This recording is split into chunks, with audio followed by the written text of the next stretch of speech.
ആലുവ മണപ്പുറത്ത് നിന്ന് തുടങ്ങുകയാണ് ചാലക്കുടി ലോക്സഭാ മണ്ഡലത്തിലെ നാടറിഞ്ഞ് നാട്ടാരെ അറിഞ്ഞ് ഒരു ഇലക്ഷൻ യാത്ര.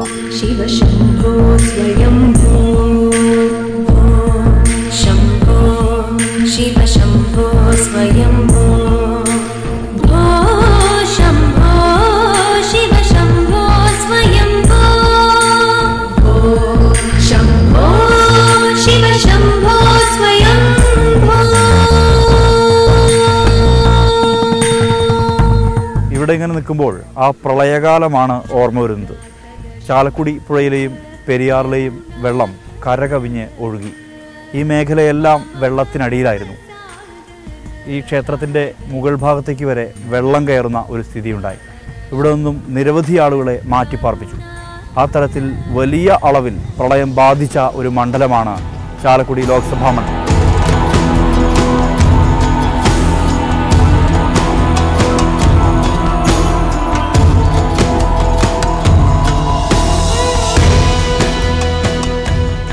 തെരഞ്ഞെടുപ്പിലെ പ്രധാനമായിട്ടും ഈ പ്രളയാനന്തര അതിജീവനം ചർച്ചയ്ക്ക് വരുന്നുണ്ടോ? ചർച്ചയ്ക്ക് വരുന്നു. പലരും അതിന് ഞങ്ങൾ വീടുകളിലൊക്കെ കയറുമ്പോൾ അത് സംസാരിക്കുന്നുണ്ട്. അപ്പം നമ്മുടെ ഇവിടെയൊക്കെ ആൾക്കാർ അങ്ങനെ കൂടുതൽ നമ്മളോടൊന്നും അതിന് എതിർപ്പ് പറയൂല. എന്ന് വെച്ചാൽ അവർക്കറിയാം ഞങ്ങൾ ചെയ്ത കാര്യങ്ങൾ എന്താണെന്നും. എല്ലാവരും കക്ഷി രാഷ്ട്രീയ ഭേദം തന്നെയാണ് നമ്മളത് എല്ലാം ഭംഗിയായിട്ട് ചെയ്തത്. അതെല്ലാം അതിലൊന്നും ആൾക്കാർക്ക് ഞങ്ങളുടെ ഇടയിൽ ഇവിടെ തർക്കങ്ങളൊന്നുമില്ല. എന്തൊക്കെ വിഷയങ്ങൾ ഇവിടെ ചർച്ചയ്ക്ക് വരുന്നത്? പ്രധാനമായിട്ട് മറ്റു വിഷയങ്ങൾ ഇലക്ഷൻ കാലമാണല്ലോ. ഇലക്ഷൻ കാലം BJP ഗവൺമെൻറ്റിനെ അധികാരത്തിൽ വരുത്താതിരിക്കാനായിട്ട് മാക്സിമം എല്ലാവരും, അതാണ് എല്ലാവരുടെയും ഒരു സംസാര വിഷയം. കാരണം നമ്മൾക്ക് കേരളത്തിൽ ജീവിക്കാൻ നമ്മൾ എന്ത് തിന്നണം, എങ്ങനെ ജീവിക്കണം എന്നുള്ളത് അവരല്ലല്ലോ തീരുമാനിക്കണം, നമ്മൾ ഓരോരുത്തരും തന്നെയാണ് തീരുമാനിക്കേണ്ടത്. ആ ഒരു സാഹചര്യത്തിലേക്ക് ഇന്ത്യ വരണമെങ്കിൽ ഇടതുപക്ഷ ജനാധിപത്യ മുന്നിൽ തന്നെ വരണമെന്നാണ് ഞങ്ങളുടെ എല്ലാവരുടെയും വിശ്വാസം. ഇവിടെ ജയത്തിൻ്റെ കാര്യം ഇപ്പം ഞാൻ നോക്കിയിട്ട് കമ്മ്യൂണിസ്റ്റ് പാർട്ടി ഇവിടെ ജയിക്കില്ല, അത് 100% ഉറപ്പാണ്. മറ്റ് രണ്ട് പാർട്ടികളുടെ കാര്യം നോക്കിയാൽ മതി. ആലുവയിൽ നിന്നും പറവൂർ മണ്ഡലത്തിലെ ചേന്നമംഗലത്തേക്കാണ് ഇനി യാത്ര. പ്രളയകാലത്ത് കൈത്തറികൾ പൂർണ്ണമായും തകർന്ന അനുഭവം ചേന്നമംഗലത്തുണ്ടായിരുന്നു. അവിടുത്തെ ചേക്കുട്ടി പാവകൾ പ്രളയകാലത്തിൻ്റെ അതിജീവനത്തിൻ്റെ പാഠമാണ് പകർന്നു നൽകുന്നത്. ചേന്നമംഗലത്തേക്കാണ് യാത്ര.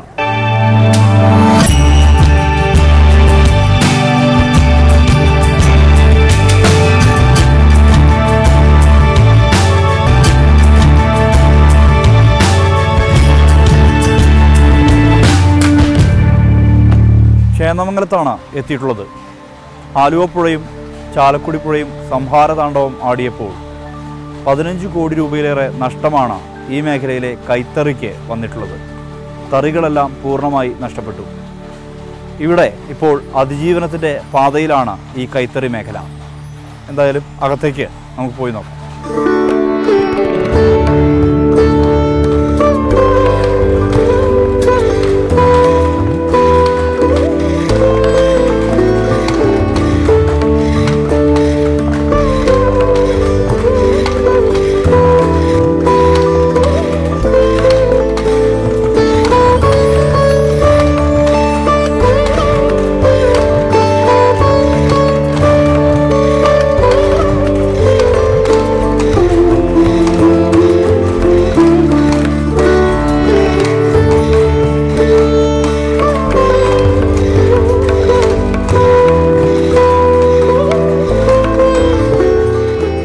ഇലക്ഷൻ കാലമൊക്കെയാണല്ലോ. ഇലക്ഷൻ കാലത്ത് ഈ വിഷയമൊക്കെ ചർച്ച ചെയ്യപ്പെടുന്നുണ്ടോ? ഇവിടുത്തെ പ്രളയം കാര്യങ്ങളൊക്കെ ചർച്ച ചെയ്യപ്പെടുന്നുണ്ടോ? അതിപ്പം നമുക്ക് പറയാൻ പറ്റില്ല. അത് രാഷ്ട്രീയമായിട്ട് ബന്ധമുള്ളത്. മറ്റേത് കഴിഞ്ഞ് ചർച്ച രാഷ്ട്രീയമായിട്ട് ബന്ധപ്പെടുമെന്ന് പറഞ്ഞത് അവരുടേതായ രാഷ്ട്രീയത്തിന് പല സൈസുള്ള അഭിപ്രായങ്ങൾ പറയും. ഇപ്പോൾ ഒരു പാർട്ടിക്കാർ അവരെ തൊട്ട് പറയും, മറ്റേ പാർട്ടി വേറെ പറയും. അവരെന്നോട്ട് ഇങ്ങനെ വിജയിക്കുന്നിട്ട് അവർക്ക് ഇനി വോട്ട് കിട്ടണം, അവർക്ക് ഭൂരിപക്ഷം കിട്ടണം, അവർ ജയിക്കണമെന്നുള്ള ആഗ്രഹമല്ല അവർക്ക് ഉണ്ടാവുള്ളൂ. ഈ രാഷ്ട്രീയ പാർട്ടികളൊക്കെ വരുന്നൊരു സമയമാണുള്ളത്, ഇലക്ഷൻ കാലമാണ്. അപ്പോൾ അവരൊന്നും ഇതിൽ കയറൂല. അവരിത് കയറിയിട്ട് എന്തിട്ടാണ്? അവർ വീടാൻ തോറും വരൂലേ. ഇതിൽ വന്നിട്ട് അവർക്ക് ഒരു കാര്യമില്ല. നമ്മുടെ വീട് നമ്മുടെ വീട്ടിലും കയറുന്നുണ്ട്. പിന്നെ നമ്മളോട് പ്രത്യേകം അവർക്ക് പറയേണ്ട കാര്യമാണ്. എന്തെങ്കിലും നിങ്ങൾക്ക് പറയാനില്ലേ? ഒന്നും പറയില്ലേ അവരോട്?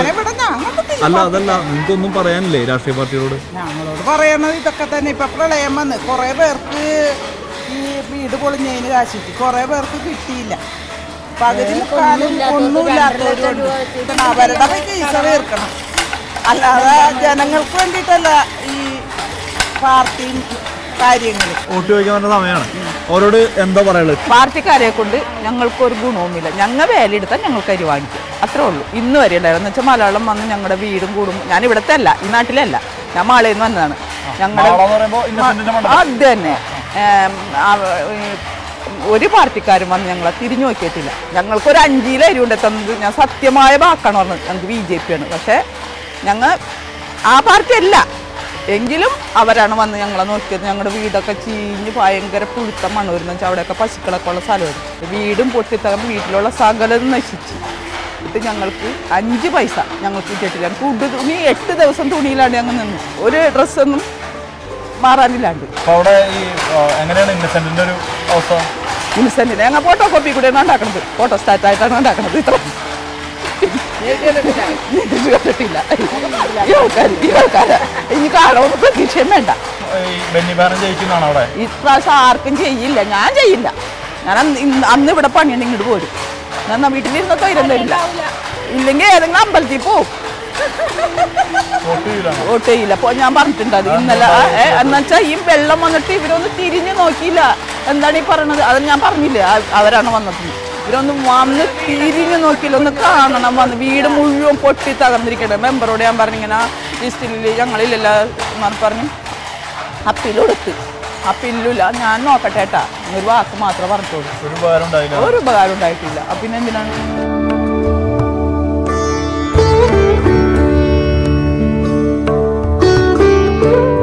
അതിജീവിക്കുന്ന ചേന്നമംഗലത്തെ ഒന്ന് കാണിക്കണമെന്ന് തോന്നി, അതുകൊണ്ടാണ് ഇവിടേക്ക് എത്തിയത്.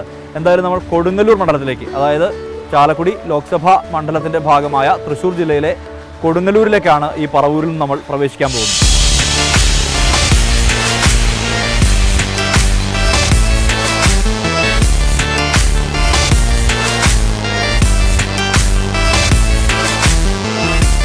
കൊടുങ്ങല്ലൂരിനെ കുറിച്ച് പറയുമ്പോൾ മുസിരിസ് എന്ന പേരാണ് ഓർമ്മ വരിക.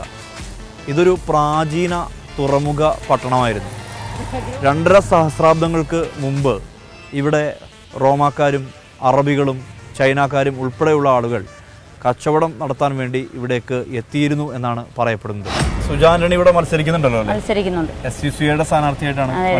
കമ്മ്യൂണിസ്റ്റിന്റെ സ്ഥാനാർത്ഥിയായിട്ടാണ്. എന്താ ഈ ഒരു കാലഘട്ടത്തിൽ മത്സരിക്കേണ്ട ഒരു സംഗതിയിൽ? കാരണം മുഖ്യധാര രാഷ്ട്രീയ കക്ഷികൾ ഏറ്റുമുട്ടുന്നൊരു ഗോതയാണുള്ളത്. വിജയിക്കാനല്ല, പ്രാതിനിധ്യം ഉറപ്പിക്കാൻ വേണ്ടിയിട്ടാണ് മത്സരിക്കുന്നത്. ആ തരത്തിൽ തന്നെയല്ലേ? അങ്ങനെയല്ല, ഞങ്ങൾ വിജയിക്കാൻ വേണ്ടി തന്നെയാണ് മത്സരിക്കുന്നത്. ഇന്ത്യയിൽ 119 മണ്ഡലങ്ങളിൽ SUC മത്സരിക്കുന്നുണ്ട്. ഇവിടുത്തെ മുഖ്യധാര ഇടതുപക്ഷം അത്രയും സീറ്റുകൾ മത്സരിക്കുന്നില്ല. ഞങ്ങളങ്ങനെ 119 മണ്ഡലങ്ങളിൽ മത്സരിക്കുന്നുണ്ട്. കേരളത്തിൽ 9 സീറ്റുകളിലാണ്, 9 മണ്ഡലത്തിൽ മത്സരിക്കുന്നത്. ഞങ്ങൾ ജനകീയ സമര രാഷ്ട്രീയമാണ് മുമ്പോട്ട് വയ്ക്കുന്നത്. കാരണം ജനകീയ സമരങ്ങൾക്കാണ് ഇനി പ്രസക്തി. മറ്റു 3 മുന്നണികളും ഒരേ വലതുപക്ഷ നയങ്ങൾ തന്നെയാണ് നടപ്പാക്കിക്കൊണ്ടിരിക്കുന്നത്. കോൺഗ്രസിൻ്റെ തുടർച്ചയാണ് BJP ചെയ്തുകൊണ്ടിരിക്കുന്നത്. പിന്നെ ഇനി എല്ലാം വരുന്ന കൂട്ടുമുന്നണിയാണെങ്കിൽ പോലും ഇവരെല്ലാവരും ഒന്നിച്ചിരുന്ന് ഇതേ നയങ്ങൾ തന്നെ നടപ്പിലാക്കാനാണ് ഉദ്ദേശിക്കുന്നത്. അതുകൊണ്ട് ശരിയായ ഒരു ഇടതുപക്ഷ രാഷ്ട്രീയം നമ്മുടെ രാജ്യത്ത് സ്ഥാപിച്ചെടുക്കുക എന്നുള്ള ഉത്തരവാദിത്വമാണ് SUC കമ്മ്യൂണിസ്റ്റ് എന്ന പാർട്ടിക്ക് ഉള്ളത്. അതുകൊണ്ട് ഞങ്ങൾ സ്വതന്ത്രമായി തന്നെയാണ് മത്സരിക്കുന്നത്. ഇവിടെ ഈ പ്രധാനമായിട്ട് ചർച്ച ചെയ്യുന്ന വിഷയം എന്തൊക്കെയാണ് തെരഞ്ഞെടുപ്പ് കാലത്ത്? ഇപ്പോഴത്തെ ആളുകൾക്ക് വെച്ചാൽ പൊതുവെ ആളുകൾ വലിയ വർത്തമാനം പറഞ്ഞുകൊണ്ട് പോവും. പിന്നെ ഈ ആൾക്കാരെ കാണില്ല, പറയാം എല്ലാവർക്കും. പക്ഷേ ഉള്ള ആളുകൾക്ക് പൊതുവെ എന്നെ സംബന്ധിച്ച് എനിക്ക് ഇന്നത്തെ താല്പര്യമില്ലാത്ത രീതിയിലാണ് ഇലക്ഷനോട്. അത്ര ഒരു ബുദ്ധിമുട്ട്. കാരണം വെച്ചാൽ നന്മ ചെയ്യട്ടെ, നല്ലത് ചെയ്യട്ടെ, എന്നാൽ സന്തോഷമുള്ള നാടിൻ്റെ വികസനവും ഒക്കെ വേണം, നല്ലത്. അതിന് തയ്യാറായിട്ട് വരുന്ന സാരഥികളായിരിക്കണമെന്നാണ് ഞാൻ പറയുന്നത്. ഇന്നസെന്റിനെ കുറിച്ച് എന്താ അഭിപ്രായം? പഴയ MP അങ്ങോട്ട് കുഴപ്പമില്ല, ഒത്തിരി ഇതൊക്കെ ചെയ്ത ആളാണ്. കുറച്ച് വർക്കുകളൊക്കെ മണ്ഡലത്തിന് വേണ്ടി ചെയ്തിട്ടുണ്ട്. കുഴപ്പമില്ല, ആൾ പിന്നെ നല്ല ആൾ ഇന്നസെൻ്റാണ്. എന്തായാലും മുസ്തരിസിൽ നിന്ന് കൊടുങ്ങല്ലൂരിൻ്റെ മറ്റു മേഖലയിലേക്ക് നമുക്ക് യാത്ര തിരിക്കാം.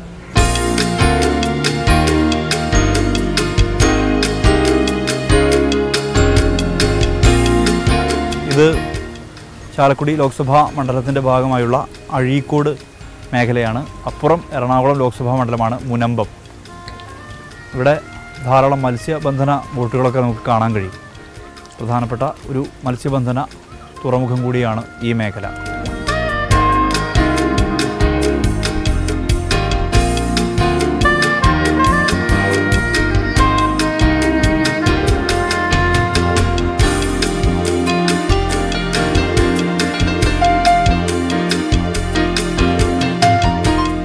എങ്ങനെ ഈ തെരഞ്ഞെടുപ്പ് പ്രചരണത്തിൻ്റെ ഒരു ചൂട് ആയി തുടങ്ങിയ ഒരു മൂച്ചില്ല ഇതാണ് അവിടെ ഈ മൂലയിൽ അങ്ങനെ ഇങ്ങനൊക്കെ നീങ്ങിട്ട് എല്ലാ ബഹളവും ചോദ്യപ്പാടും നടക്കണ്ട. ഈ കാലാവസ്ഥ പ്രശ്നമാണ്.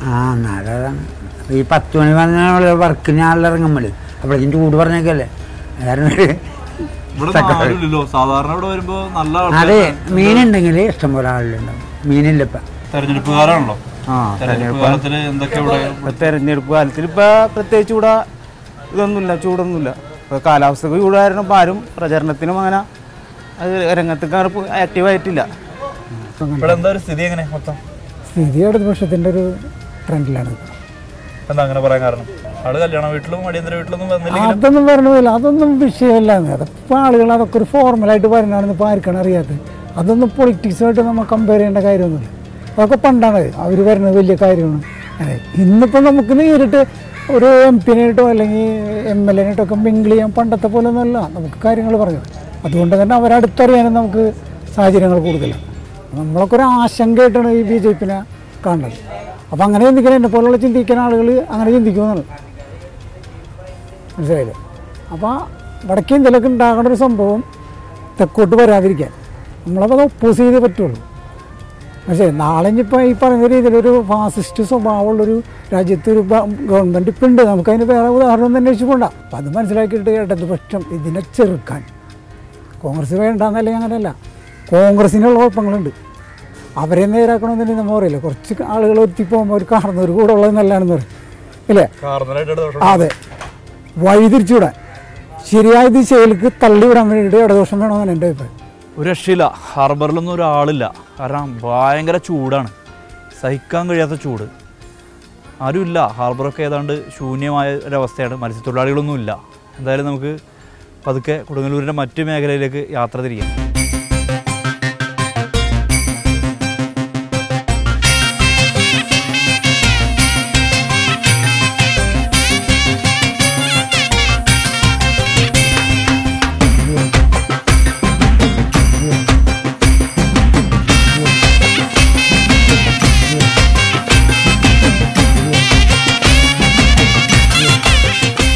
നാടറിഞ്ഞ് നാട്ടാരെ അറിഞ്ഞ് ഇലക്ഷൻ യാത്ര കൊടുങ്ങല്ലൂർ ക്ഷേത്ര നടയിലാണ് എത്തിയിട്ടുള്ളത്.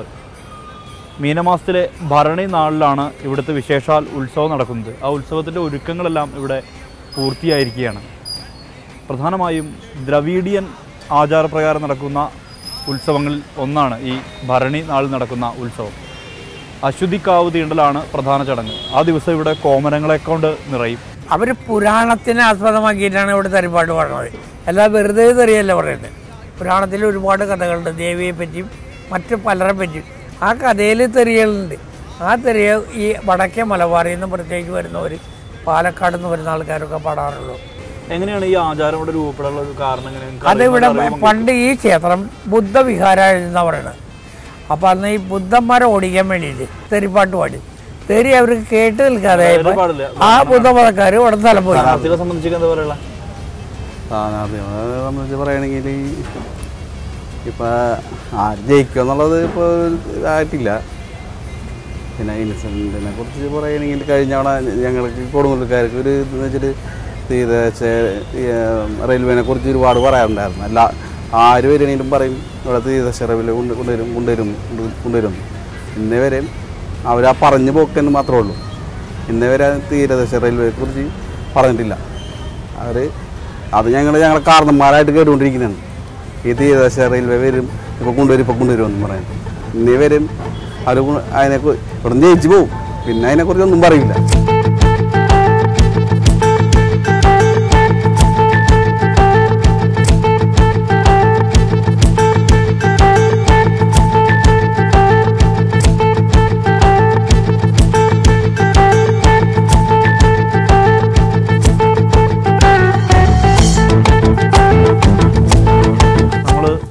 മാള മേഖലയിലേക്കുള്ള യാത്രയിലാണ്.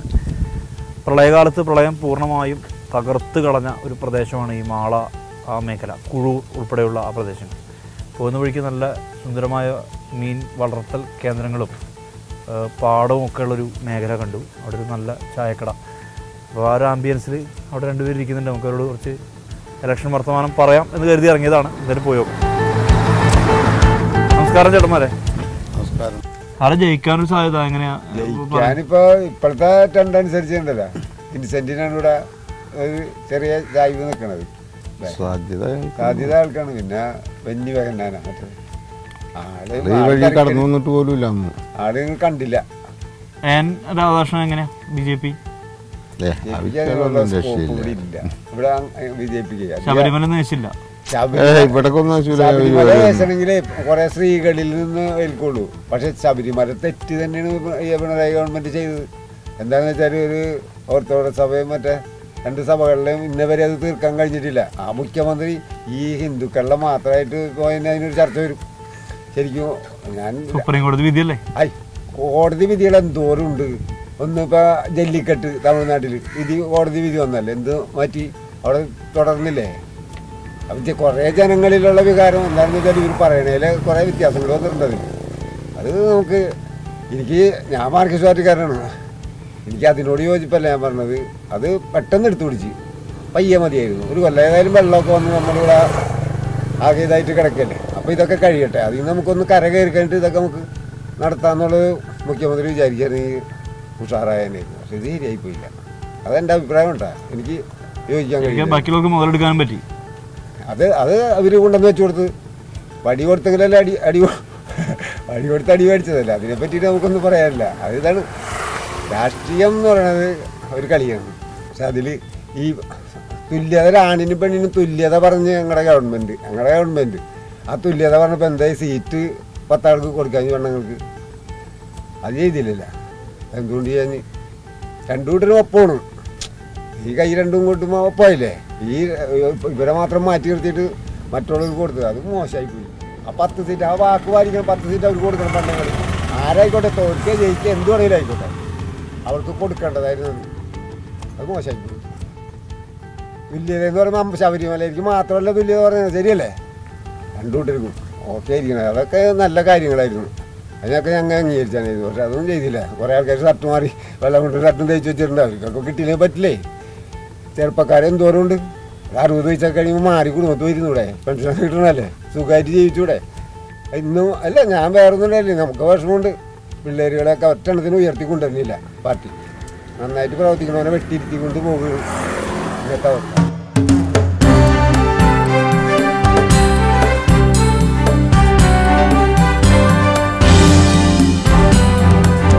ഞാനിപ്പോൾ നിൽക്കുന്നത് കുഴൂർ എന്ന് പറയുന്ന പ്രദേശത്താണ്.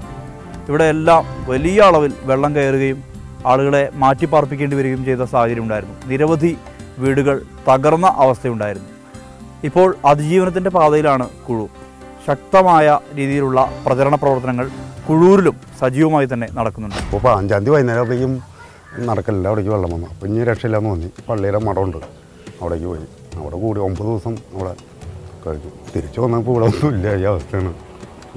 മോളിക്കടെ ഓടിമക്കടൊക്കെ വെള്ളം പോയിരുന്നു. അത്രയും ഒന്നും കിട്ടിയില്ല. ആകെ ഒരു കൈ കിട്ടാവുന്ന ഒരു കവറിൽ കിട്ടാവുന്ന സാധനങ്ങൾ കിട്ടി. അത്രയും രേഖകൾ മാത്രം കിട്ടി. ബാക്കി കംപ്ലീറ്റ് സാധനങ്ങൾ ഫർണിച്ചറും ഒക്കെ പോയി. ഒന്നുമില്ല. പിന്നെ ആദ്യം ഒന്നേന്ന് തുടങ്ങേണ്ടി വന്നു. അല്ലാണ്ട് പിന്നെ ജീവൻ രക്ഷിക്കാനുള്ള പിന്നെ അതേ നോക്കിയുള്ളൂ. വേറെ ഒന്നും നോക്കിയില്ല. ചെളി അടിച്ചു കയറിയിട്ട് 2 മാസം വാടകയ്ക്കായിരുന്നു. അപ്പോൾ അവർ ഒരു നല്ല മനുഷ്യൻ്റെ ഒരു വാടകയൊന്നും മേടിച്ചില്ല. കറണ്ട് കാശും ഇതൊക്കെ അടച്ച് പോകണം പറഞ്ഞു. അങ്ങനെ കിട്ടി. അതേൻ്റെ കൂടെ വന്നു. പിന്നെ ഇവിടെ അല്ലാണ്ട് വേറെ പോകാൻ മാർഗമില്ലല്ലോ. വലിയ രീതിയിലുള്ള ദുരന്തം നേരിട്ട പ്രദേശങ്ങളിൽ ഒന്നാണ് ഈ കുഴൂർ. കുഴൂരിൽ നിന്നായാലും നമ്മൾ യാത്ര തിരിക്കുകയാണ്. ഇനി ചാലക്കുടിയിലേക്കാണ് നമ്മുടെ യാത്ര.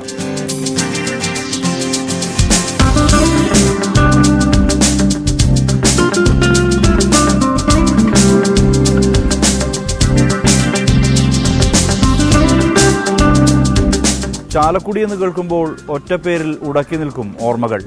കലാഭവൻ മണി. തൻ്റെ രാഷ്ട്രീയാഭിമുഖ്യം എപ്പോഴും മണി തുറന്നു പറയുമായിരുന്നു. കലാഭവൻ മണി എന്നും ഒരു ഇടതുപക്ഷത്തോട് ആഭിമുഖ്യം പുലർത്തിയിരുന്ന ഒരാളായിരുന്നു. പല ഘട്ടങ്ങളിലും തൻ്റെ രാഷ്ട്രീയാഭിമുഖ്യം തുറന്ന് അദ്ദേഹം പറഞ്ഞിട്ടുമുണ്ട്. കഴിഞ്ഞ തെരഞ്ഞെടുപ്പിൽ ഇന്നസെന്റിന് വേണ്ടി വളരെ സജീവമായി പ്രവർത്തിച്ചിരുന്ന ഒരാൾ കൂടിയാണ്. അദ്ദേഹം ഇന്നില്ല. എങ്ങനെയാണ് സഹോദരൻ രാമകൃഷ്ണൻ അനുസ്മരിക്കുന്നത്?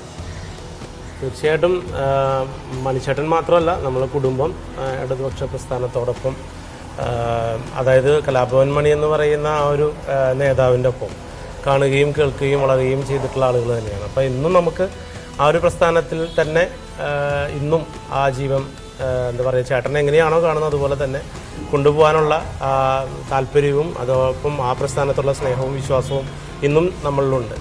ഇപ്പം ഒരു എലക്ഷൻ പ്രചരണം എന്ന് പറയുന്നത് നമുക്ക് കലാഭവൻ മണിയായി സമയത്ത് തുടങ്ങിയതല്ല.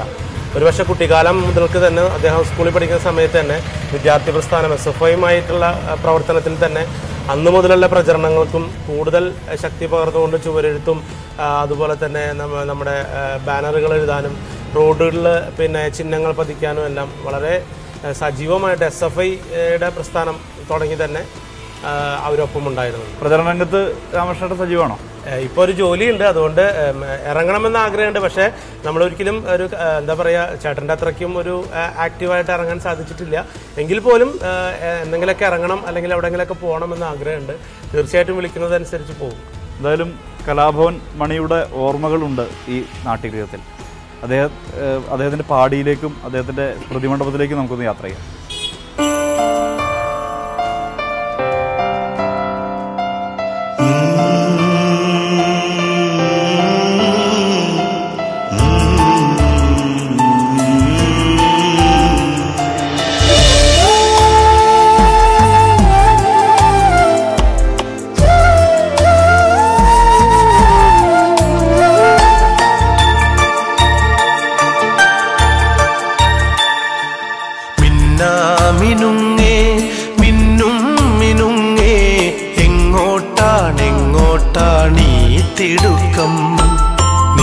തനിച്ചല്ലേ പേടിയാവില്ലേ, കൂട്ടിനു ഞാനും വന്നോട്ടെ. മിന്നാമിനുങ്ങേ മിന്നും മിനുങ്ങേ, എങ്ങോട്ടാണീ തിടുക്കം. ഈ ഒഴുകുന്നത് ചാലക്കുടി പുഴയാണ്. ചാലക്കുടി പുഴയുടെ തീരത്ത് ജാതിമര തോട്ടത്തിൽ കെട്ടിയുണ്ടാക്കിയ വിശ്രമ കേന്ദ്രമാണ് ഈ പാടി എന്ന് അറിയപ്പെടുന്നത്.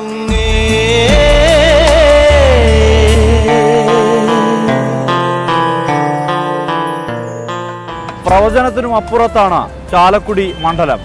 അത്രയും വീറുറ്റ പോരാട്ടം ആര് നേടുമെന്ന് കണ്ടറിയണം. നാടറിഞ്ഞ് നാട്ടാരെ അറിഞ്ഞ് ഒരു ഇലക്ഷൻ യാത്ര അടുത്ത മണ്ഡലത്തിലേക്ക്.